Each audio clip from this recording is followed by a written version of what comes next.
கோலி talk Kollywood news. சிவகார்த்திகேயனோட கனவை நனவாக்குன நயன்தாரா தமிழ் சினிமாவில் நயன்தாராவுக்கு பல நடிகர்கள் ரசிகர்களா இருக்காங்க. அவங்கள ஜெயம் ரவி குறிப்பிடத்தக்கவர். நான் நயன்தாராவோட தீவிரமான ரசிகன், அதனால அவங்களோட ஒரு படத்துலயாவது நடிச்சே தீரணும்னு பல மேடைகளை ஓபன் ஸ்டேட்மெண்ட் கொடுத்துட்டு இருந்தாரு.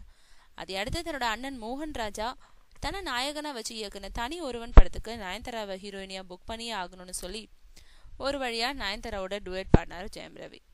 அவரை மாதிரி தான் சிவகார்த்திகேயனும் நயன்தாராவோட தீவிரமான ரசிகரா. ஆனா ஆரம்பத்துல அவங்கள தன்னோட நடிக்க கேட்டா என்ன சொல்லுவாங்களோன்னு தயங்கிட்டு வந்த சிவகார்த்திகேயன் அவங்க விஜய் சேதுபதியோட நானும் ரவுடி தான் படத்துல நடிச்சதை அடுத்து கண்டிப்பா அடுத்த நயன்தாராவோட நடிச்சே தீர்றதுன்னு மோகன் ராஜா தங்கிட்ட வேலைக்காரன் படத்துக்காக கதை சொல்ல வந்த போதே நயன்தாரா தான் இந்த பட நாயகின்னு அடிச்சு சொல்லிட்டாராம்.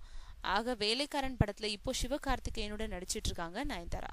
அதோட உங்களோட டூயட் பாடணும்ன்ற கனவு இப்போதான் நனவாகி இருக்குன்னு நயன்தாரா கிட்டேயே ஓப்பனா சொல்லியிருக்காரு சிவா.